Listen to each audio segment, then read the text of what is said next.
People who have worked for the ultra-wealthy, what are some of their deepest, darkest secrets?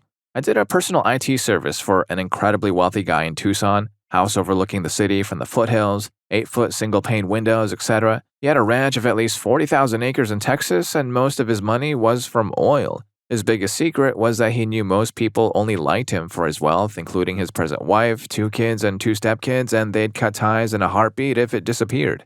Ah, what a sad way to live. Story 2. I had entertained an oligarch for an afternoon once, but I had no idea he was a legit oligarch with destroy the world amounts of wealth. The only secret I gleaned was you never know who somebody is. He dressed, acted, and enjoyed in all the ways a normal person on a budget would. I didn't get the impression that was an act for me, but he definitely appreciated that I didn't know or give a damn who he was. I took him to a dive bar and for tacos after. My boss at the oligarch reported a great time and made sure I got the recognition. Story 3. I did a week's worth of work on the ranch of the guy who invented the recreational toy for men. The man was loaded. He had a giant house with a Spanish fountain out front, a spa, gym, office with a huge Roman-style pool and statuary, an attached walled garden with a stone Buddha statue and an Indian tiger tower, a massive barn, and his own disco and club. It was quite the compound. His dark secret was that he was kind of boring and down-to-earth for what he's famous for. Every day, he'd drive a UTV around and look at the birds. His wife was quite nice too, though maybe a little out of touch. She complained about how hard it was to buy legitimate antiques, the aforementioned statues, etc., because countries were cracking down on exporting cultural relics. They treated me well. They'd come around to check and see if I had enough water. They'd come chat with me for a bit each day. Honestly, pretty nice people. Story 4. I have flown private jets for various wealthy individuals, people you would likely never know. They don't exist in the public sphere in the way someone like Jeff Bezos does. They don't always have some deep dark thing that is unique to wealth. They're human, and the things, the emotions, the tendencies they exhibit are the same across the entire human spectrum. I've come away seeing wealth just makes you more of what you are. If you're mean, you're more mean, and if you're nice, you're more nice. They still have problems, and some of that is tied to their wealth, which is family drama, having access to the wealth, and raising children to be humble or entitled. They are more insulated from legal or political consequences.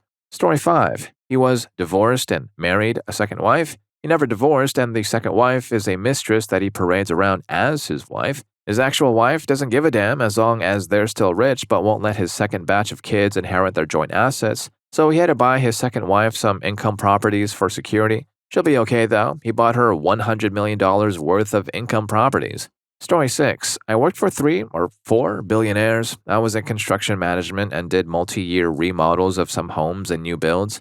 I've been on their jets, their yachts, visited 3 of their 9 homes, drove their cars, helped move Picassos across a 30,000 square foot house, you name it. My biggest takeaways are 1. That many of them have no real understanding how the real world works, and 2. It's often a lonely, fearful, and sad life. They stress over who is trying to take advantage of them. My wealthiest client ever drove a Prius because she was afraid of being targeted. They paid to have 24/7 security at the house because they fear the eat the rich crowd and live in paranoia. Their kids have nothing to aspire to, no dreams, and any accomplishments are mere expectations. I got out of it because the stress was unbearable. When pulling a rabbit out of your back becomes what you're known for, the expectations are that you will always be able to do that. They throw money at your bosses and your boss agrees to the impossible and then you have to get it done.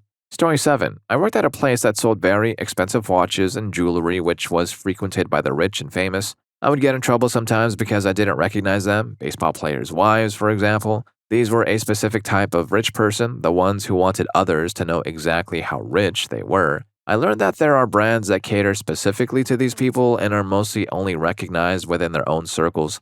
A lot of ultra-wealthy people don't dress up when they go out. They can be plain or even sloppy. It was important to never assume someone's status. They are petty and will throw you under the bus in a millisecond if it will even slightly benefit them. While I worked there, I was screamed at and had things thrown at me. I saw grown men throw huge tantrums. They do it because they know they will get something out of it. Your work had to be beyond perfection because they would purposely try to find faults to exploit. I hated that their behavior was always rewarded. I preferred it when their assistants were the ones we helped. Many of them seem incredibly isolated and lonely. Some would even come and talk politics at us because they had no one else who would listen. Though, to be honest, we weren't allowed to express any of our own thoughts, so it was a pretty one-sided conversation. Story 8. I got upgraded recently by a very kind hotel staff member and got to stay at the hotel's exclusive floor. The rooms were really nice, but it was all the extra stuff: an exclusive lounge with free canapes, a selection of custom scents for your room, and a lovely decorated concierge who seemed deeply confused I didn't need him to do anything for me, plus access to a spa. Later, I was sitting in that lounge and a woman walked up to the concierge, gave him a piece of paper with her measurements on it, and asked him to have some workout clothes and shoes sent up to her room so she could use the gym, as if they just have a magical chamber downstairs with everyone's exact size of shoes and clothes sitting there. She seemed perplexed when he explained they didn't and suggested a Lululemon store a few blocks away. She then said, "Excellent. Send someone over to pick some things up. I prefer earth tones. Just charge it to my room." She didn't even wait for a reply before walking away. It's all mind-blowing. They are just so used to getting everything they need all the time at a moment's notice. They are utterly dumbfounded when they hear the word no. Story 9. I used to be close friends with a kid who was best friends with a kid a little younger whose mom's family was probably worth $5 billion.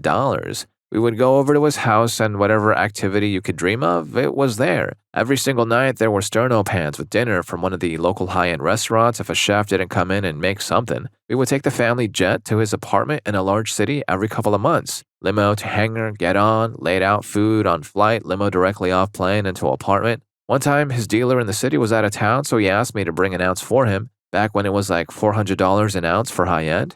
I had made the flight before, so I knew security was no issue. But as a 20-year-old kid, guessing that was a huge expense. I felt awful bringing it up after everything we didn't pay for, and I did smoke, but not at his rate. We always sat courtside at basketball games, went to a club afterwards and spent north of $25,000, ate at the best places, etc., so I just ate it. We were in a limo back to the plane after that weekend, and he was fooling around with his bag and pulled out $1,000 in an envelope and was like, "My bad, man, I totally forgot to get you this." He was a young dude, kind, soft-spoken. I haven't seen him in probably 15 years. Story 10. I haven't worked for them, but I worked for a high-end furniture store and delivered furniture to them for years when I was young. Most of them try to squeeze as much as they can out of you while paying as little as possible. So many times, we would show up with furniture, and they would be trying to get us to move the whole damn house around for them like we were United Van Lines. If we refused, they would call the manager and tell them we have to do it, or they'd refuse the furniture, we can just leave, and they'd leave a bad review.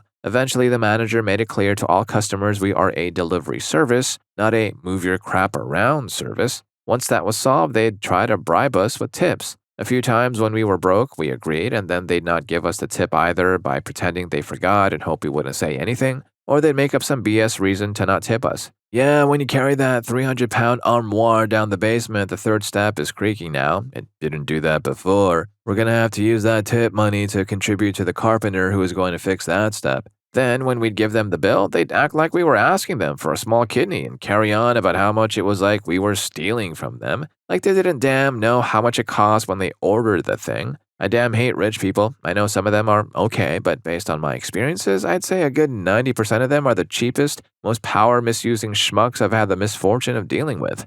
Story 11. That they are painfully detached from regular struggles and genuinely seem to think that their success is tied to meritocracy. Even when born into extreme wealth, and when it is earned, they will not accept luck played a factor. Also, they fundamentally can't understand the word no, and you have to explain things to them so that they think that they are right. For example, when they try to break specific rules, you will often have to say, "I'll make sure to share your suggestions so hopefully we can change that rule in the future." Also, no one loves free stuff more than rich people. I'm picturing a billionaire throwing a tantrum because they can't get a free packet of ketchup. Ha.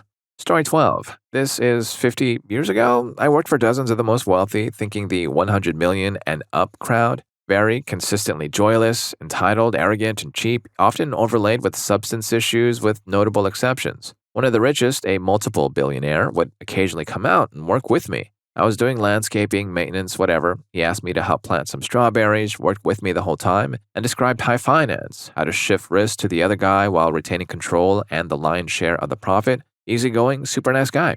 Story 13. I worked in the wedding business for 8 years. After a while, I was able to sniff out ultra-wealthy clients during initial phone calls and emails and always turn them down.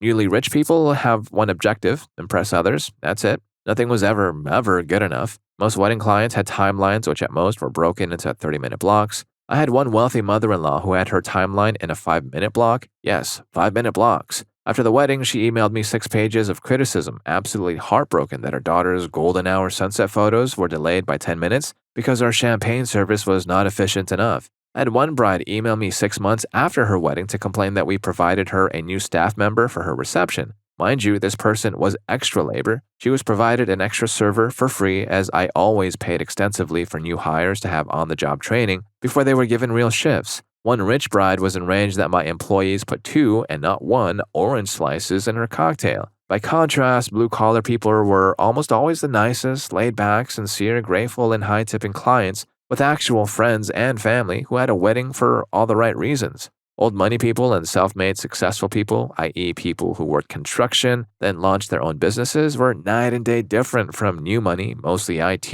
schmucks, obsessed with impressing the Jonases. Story 14. I don't know if it's a deep secret, but they did seem to hide the reality from the image. They seemed like a stand-up family guy who had created an empire from nothing. Their child ended it all on Father's Day, and it was a clear statement of why they were doing it on that day from people who were close enough. But the passing was very much hidden and written off as an accident and portrayed as something other than what it was. It wasn't an accident, it was a tortured soul's last outcry to their horrible, cruel father, who was a piece of crap as an employer, so I can only imagine the horror he was as a parent. They chose that day to end their life, and even though I was a child when it happened, I remember realizing how much the day they chose was impactful in the grim circumstances.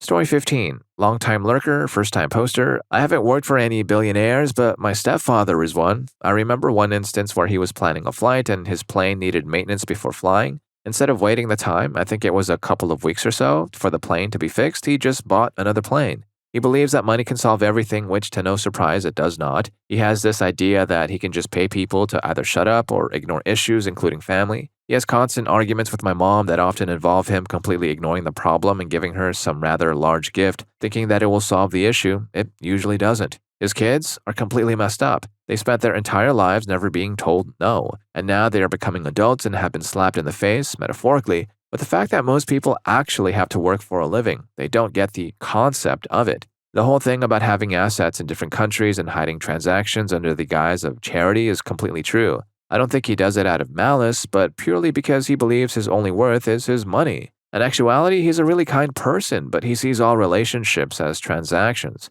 I often feel sad for him when hearing from various family members about how he sweeps real problems under the rug and covers it up with money because he thinks that's the only solution. It's also quite sad seeing how much of life you miss when you feel like you can't go anywhere without needing quote-unquote protection. We come from a third world country in which the rich are specifically known as such and targeted often, and as a result, there's always a need for hiding either yourself or your money. Just as an example, my stepfather's mother, I guess my step-grandma, has not left the gated property that she lives in for maybe 5 years because she is afraid that if she leaves or goes out in public, she will be taken for ransom or other similar situations. She lives about a 45-minute drive away from one of the most beautiful beaches in the world and has never gone to see it, and she's so lonely. She has a hired staff member specifically to keep her company, as in someone is paid to hang around with her because she's lonely and doesn't know how to make friends that aren't in it for the money. Money does solve a lot of problems, but it also gets to a point where it creates them.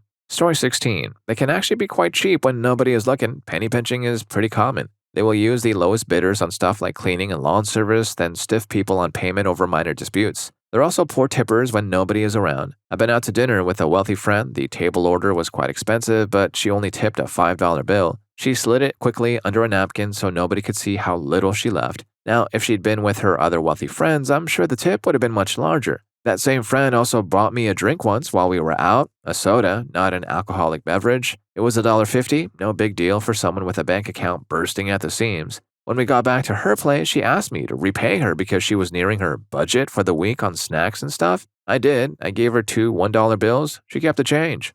Story 17. I didn't work for the ultra-wealthy, but my mother, who was extremely beautiful but not wealthy, grew up as a socialite, the kind who was a debutante and was supposed to marry an ultra-wealthy man. Instead, she married my dad, who was a struggling artist. But one of her best friends came to visit our humble home when I was 12 years old in 1992. She was an heiress to a huge fortune, and she had just come from Paris where she had seen the Calvin Klein runway show. She had liked the clothes so much that she bought the entire collection. However, since it was literally the pieces worn by the models instead of off the rack, they didn't really fit the way they should. She was on a lot of prescription pills and drank alcohol from dawn to dusk and also chain smoked. We didn't have a guest room, so she shared my bed. She would periodically wake up, take pills, and smoke, burning holes in my comforter. One night, she suddenly screamed in her sleep, "You better get that witch out of my house or I'm calling the cops." 12-year-old me thought she was fascinating and hilarious. The night she woke me up screaming, I got out of bed and went into the living room to find my father watching the LA riots on TV because he said, "It's a lot more peaceful than what's going on in here."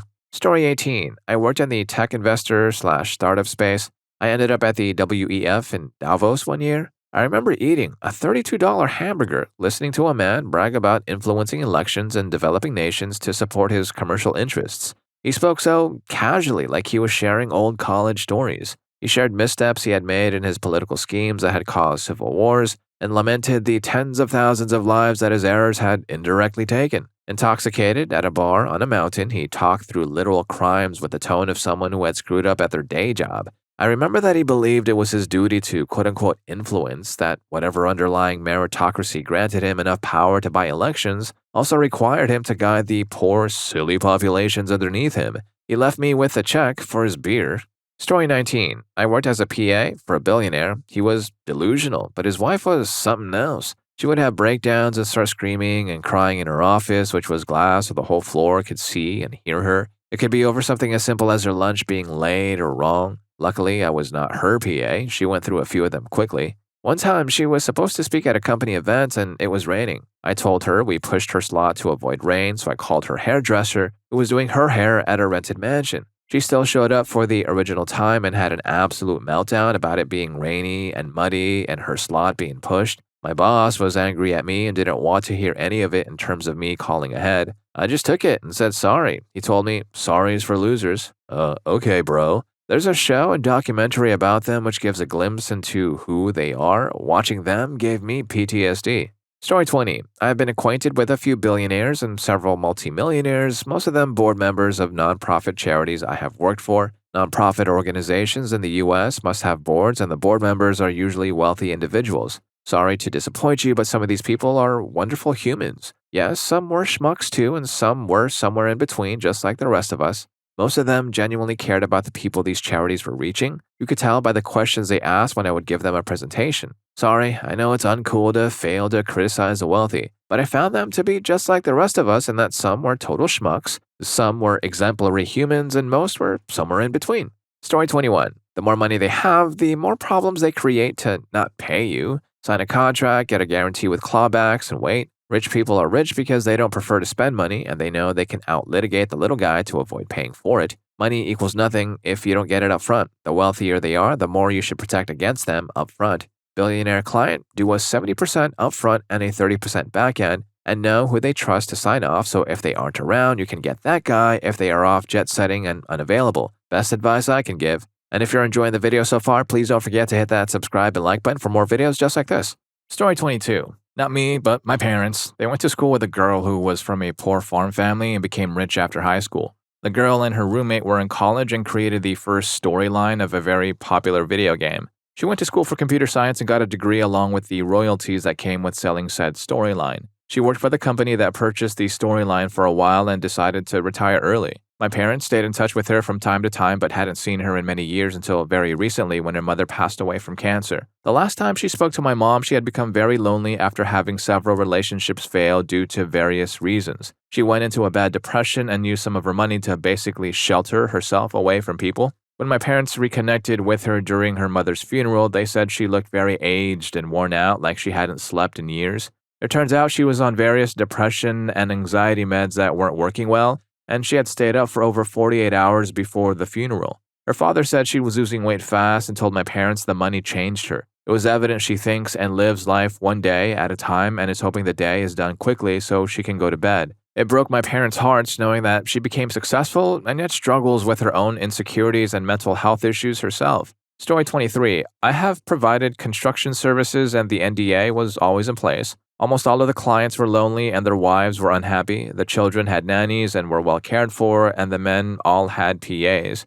The latest thing I've noticed, the wealthy love pickleball, the sport. I have eaten food and drank alcohol with these people, and it is fascinating. Oh, the women, they love online shopping. There were deliveries every day. Helicopters are a big deal too, especially A-stars. If any women are reading this post, I have never seen so many women's high-end shoes in my life, like hundreds of pairs in dedicated closets. Sorry, I'm rambling. I think I have sunstroke. Story 24. I manage private golf country and social/city clubs for more than 2 decades. I have worked with, for, and befriended many of the top 1%. They're just like us. Imagine your favorite happy-go-lucky, helpful best friend. Now give that friend the means to help anyone in the world. There are many like that. Imagine that nasty, spiteful bully from your high school or neighborhood who took joy in making the lives of others miserable. Now give them all the resources in the world to continue to do that. Yep, I've met them too. What am I most shocked by? The hypocrisy, the most popular example. They support fervent gun control and open borders, but often make use of armed guards, gated communities, etc. I'm also shocked about the anti-Semitic attitude I saw between liberal Jewish people and more orthodox/conservative Jewish people. One club I worked at, a lonely wife of an uber-wealthy man would leave ultra-expensive jewelry behind at the spa, gym, or card room. I think just because she wanted attention. Eventually, one of her RM watches was never found. I suspect I know who took it. I just hope she found a way to pawn it for 10 times her annual average salary. I probably have as many positive, uplifting stories as I do examples of miserable human beings from my experience. I will say I have never come to trust even the nicest ones to pick one of us normal folks over one of their fellow uber elite friends. Even if they know a friend or acquaintance is in the wrong, they will never side with the help over one of their own. Story 25. I had a very wealthy boss who really had no boundaries about 20 years ago. I worked at an art gallery and was paid literally peanuts. One night after a big party, I ended up at his house with an agent from out of town. I was just PR babysitting. I discovered all he had in his house to eat was champagne, a block of Parmesan, and substances. I left ASAP. He had me break up with women he invited up to his cabin for the weekend. One was a rockette who forgot her cell phone, and I had a priority FedEx it back to her. I also had his Chase Manhattan PIN numbers and dealt with his expenses. He's damn lucky I'm an honest person because I cannot stress to you enough, I was only 27. Holding a billionaire's PIN numbers and only being paid peanuts is like being given the keys to the candy store but only being allowed to look. The self-control is legendary. Story 26. I had a friend who was an heiress to a family name you all would know. She was a granddaughter, not a daughter, so her wealth was not as great, but she was beyond comfortable. We went out for drinks one night, and I didn't have much money on me, so she spotted me a couple of rounds. The next day, I went over to repay her the $20 she had spent on me. She actually got emotional and said, "Nobody has ever paid me back before. They all figure she can afford it." This was in the 1980s, and I was making crap money as a secretary, but I actually felt sorry for her. Story 27. I work for a few of them on high-end acquisitions, mostly classic cars. The guys in the 9+ digits for wealth go two very different ways. For 80% of them, they are down to earth and very nice to be around. Their problems are different than ours for sure, but the self-made ones are super chill. 10% are using me as a service to save time, and they go into it that way like I never even speak to them. The last 10% treat everyone like staff, and they suck, and I charge extra for being treated that way, even if they don't know it. People in the high 7-figure to mid 8-figure net worth are all over the place. You have old money that is super cheap. You have new money that is trying to skip the line and wait to get a car that is in demand and think they don't have to pay over sticker. You have people like me who daily old F-150s because that is how they made their money and they don't ever act out of how they were raised right. Like everything, people are different. Second-generation wealth can go suck an egg, though. Most, if not all of them, are entitled, spoiled kids.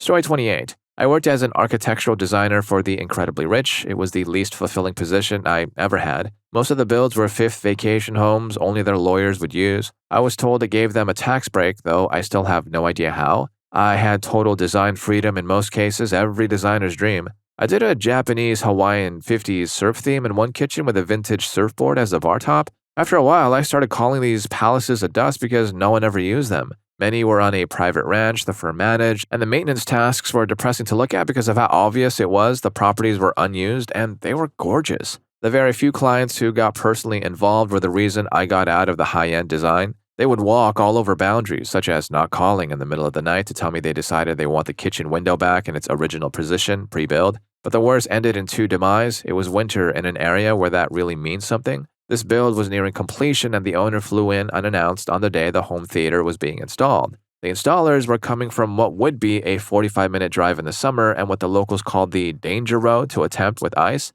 The theater company attempted to cancel due to weather. I was told to call and let them know the owner was in town and they'd have to make it. I refused. A 20-year-old drafting assistant was given the task. She called and they agreed to send their guys. Some 20 minutes later, I was again told to call. This time I did, hoping they had changed their mind. Instead, I was given their cell numbers. I refused to call the guys in the car since I knew by that point they would be going through a canyon with black ice next to a river with no guardrail.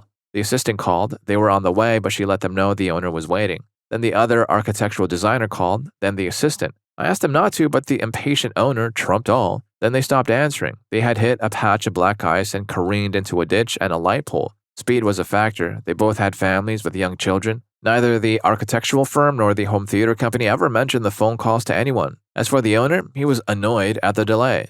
Story 29. My mom was a primary teacher in a European school that billionaires around the world send their kids to. She was trying to teach kids to be considerate of the cleaning staff and not throw stuff on the ground, and she said the kids would reply with, "But my parents told me that making a mess is how we give these people jobs." Anyways, the parents started to complain that the mean teacher wouldn't let them make a mess. Another time, she and the principal called the parents of a kid with learning disabilities to discuss what kind of job the kid would be capable of having in the future. Mom blew a gasket from the insinuation that any child of hers would have to work a day in their lives. Story 30. All these people saying uber wealthy people are cheap or detached from regular struggles probably have not worked close to one of these people, or at least maybe not a self-made $100 million plus person. They definitely have struggles you can relate to, like car trouble, health, etc. The difference is they can handle those things for what they are, not really concern themselves with the cost to repair. They can just have their emotions, where normal folks also bear the burden to stress about the money involved. They also are usually not cheap, but instead have an extremely precise valuation mechanism.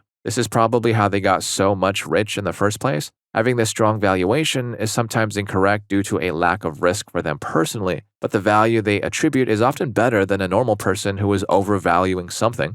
Story 31. One of my best friends in my teens was the son of the one-time richest man in the region. They were completely normal, other than their house's interior. There were at least a dozen other houses in their neighborhood better than theirs. It's quaint by today's standards of a country club, but absolutely everything was the best available. Huge commercial sub-zero refrigerators disguised as cabinetry, high flush toilets that were completely silent, a wired smart house as much as that existed in 1990, which is more than you think. Subtle touches, understated wealth, lots of accessory-type bland original art like Audubon or landscapes. Mom drove a station wagon, Dad had a Buick. They were generous and kind. They raised their kids to be accountable and treat people right. Dad was self-made, Mom's second-generation wealth. The actual billionaire I worked for was super cool, self-made. I had monthly meetings with him and about 16 others, and to see his ability to connect with hourly workers to senior executives was impressive. Story 32. My boss got mad by people offering him free money. Galas, dinners, test drives in cars yet to be launched, concerts, free stuff, expensive wines, delicatessens, tickets to parks, etc. are all handled by her secretary because it annoyed him. People used to call offering for him to be part of a lucrative, already closed deal just to strengthen their relations with him. I saw it happen. It was in the real estate bubble, but still. He was a silent partner in some shady deals that just concluded after it proved to be lucrative. The insinuation of his name is what made the deal happen, so he made a profit before even investing his money. He complained about those things a lot while getting richer just because he was already rich. P.S. Beer, casinos, and telecommunications were his business. I worked as a waiter for him, and he loved me, what put me in trouble with his son and made me quit. Story 33. My grandpa worked for one of the 5 richest families in the state. He saved up forever to buy something for his baby daughter at a nice store, only to be turned away on account of his race and the assumption he couldn't afford anything. He was disappointed but continued on with his day. His boss saw he was not his normal self and just asked what happened. Grandpa didn't want to say, as it was not relevant to his job, but the boss was persistent. Grandpa finally admitted what happened and that he was a bit disappointed. Unknown to Grandpa, the boss went to the store and said he understood that someone tried to purchase there but was declined on the understanding that they, or their money, obviously because of race, was not good enough. The boss said since he was the one who paid that person, he understands his money is not good enough, and he would let all his rich friends know that their money was no good at that store. The store closed and did a private sale for my grandpa to buy the dress he wanted for his only baby girl. Story 34. Back in the day, I worked on an estate for a celebrity couple. Neurotic is an understatement. Phone calls at 4 a.m. saying I needed to go and buy, quote, organic lavender oil as she couldn't sleep. An 8-hour round trip to deliver a bacon sandwich cooked by his own chef as he didn't like on-site catering.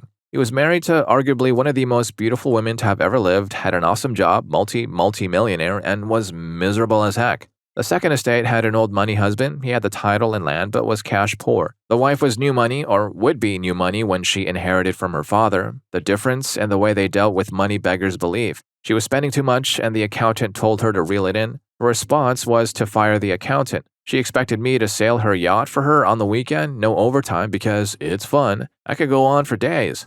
Story 35. Nothing exciting, just being horrible business people driving their 5-generation family company into the ground because they grew up wealthy and refuse to take advice from the people they hire to advise them. Buying or starting businesses they know nothing about, overspending or overpaying for them. They think they can grow any kind of business because of their self-perceived operational and business expertise. They think this expertise drove the success of other businesses they own that, in reality, got super lucky in a hot market. Then they're paying the people who are giving them good advice and working their butts off way under market, treating them like crap generally, not believing in lockdown, and wanting them back on planes 4 times a week in September 2020 when they have an autoimmune disorder and aren't ready to come out of the gate and get on a bunch of planes and stay at hotels. Story 36. I design in-home bathrooms and kitchens. I hate going to mansions of the mega-rich. They are the cheapest, most annoying people. They don't respect your time. It takes hours to design a bathroom or a kitchen. Middle-class people get excited and want to go through with the purchase afterward. They get financed or whatnot. These rich schmucks, they're the worst. I just left an $8 million lake house. I drove 2 hours to get there. The dude told me don't waste his time and give him a ballpark of the cheapest bathroom. I told him $15K and he said it's out of his budget. Story 37. I was a substance misuse counselor in Southeast Asia for almost a decade. I've met quite a few billionaires, and through many counseling sessions, I think I've gotten quite a good picture of the ultra-wealthy and their families. My main takeaway is that they just do not care about the rest of us. It's solely about wealth preservation. I've seen how they treat others, their PAs, our support staff, and it was always void of seeing their humanity. They only fear a few things, but mainly time. They fear passing away and the end of their mortal life. They fear parents, siblings, uncles, or whatever family member who can take away even a smidge of their wealth. They get away with crimes as if it's nothing. I spoke with one young man whose father is one of the richest people in Hong Kong who ended 2 people. People were paid off and nothing came of it. Later in life, I came to read Pedagogy of the Oppressed by Freire. In it, he states that not only are the oppressed victims of oppression done by the oppressors, so are the oppressors victims of the system. As oppressing others robs you of your humanity, I wholeheartedly agree with this statement.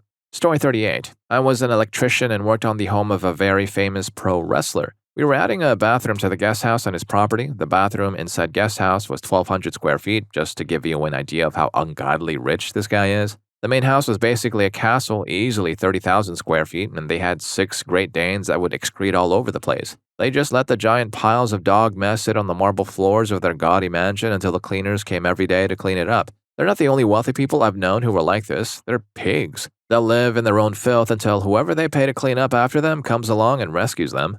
Story 39. Nothing dark. I worked a few landscape construction and carpentry jobs for a dude who made a ton of money with an invention or modification to one, and then married a lady from a family that already had some but nowhere near as much money. He was a regular dude. If we suggested something that would achieve the same result but cost less, he was grateful. He tipped well. He'd bring us cold drinks and ask about our families and stuff. His wife, on the other hand, spent like there was no tomorrow. We literally redid the entire back garden area, more than an acre, in April because she was hosting a summer party. Tens of thousands of dollars in landscaping and landscape construction. In August, she had us tear it all out and do something totally different because she was hosting a fall party. And, quote, they can't just come back to the same old garden. She never tipped, ever. After he'd agreed to some cost-saving measure, she'd come behind us and demand we do it a more expensive way. If we said her husband told us not to, she'd say, you leave him to me. He treated everyone he interacted with like an equal. She treated everyone like the help if she acknowledged anyone at all. One interesting thing was that her dad lived with them. He was an old man from Sicily who spoke no English and had a little garden that he tended to every day. We communicated through a few words of Italian and a lot of grins and hand gestures. From what I gathered, he loved his garden, he really liked his son-in-law, and he was embarrassed by his daughter. Story 40. I worked as an assistant to billionaires, one family in the Middle East and one man in London. They'd use private jets to move around furniture and art. Generally, both of these people preferred first-class commercial for long haul. The nanny or nannies even travel first too. You are in a special club if you are a top 100 customer of Emirates Airline, and the perks are huge. You are looking at a huge personal staff headcount. Each property would have 4 to 8 live-in staff members, add in drivers, assistants, etc. Personal staff easily reach 30 plus, not uncommon for a husband and wife duo to co-manage a property. We had a book of credit cards for purchases in different currencies. You cannot say no to these people ever. That has been consistent with the ultra-wealthy. The man in London had 2 women who had a child each with him. Both had beautiful large townhouses and full staff, everything set up for them. One of the ladies, her spending account would hover at £300,000 GBP. It was our job to keep it at that level. She was so lazy she would send her child's iPad to the office for me to download games on. They'd still expect discounts frequently. Other times, money is just no issue, so we would sometimes send housekeepers on commercial flights if we wanted something moved very quickly. Moving expensive art is a total pain in the butt. You have to insure it to take it off the wall and transport it. Story 41. They are psychopaths. I honestly do not understand why there are all these billionaire romance books out there when the sad reality is that they are the emotionally worst placed to have empathy for anyone, let alone sustain a relationship. They do not care who they screw over or how they screw them over as long as it's highly entertaining to them. The ultra-wealthy will cheat to get to the top, pulling every loophole/emotional string they can, and then will get angry when someone does it to them because their little ego can't handle anyone outsmarting or daring to hurt them in the same way they would another person. They are 100% aware that the little salaries they pay us aren't enough, and they find it hilarious to have people lowering themselves just to keep the job that barely pays for anything. Having worked for one, I can honestly say I understand why the French Revolution happened the way that it did. And if any of these stories got to you too, here's more for you. YouTube thinks you're going to love this. I'll catch you in that video.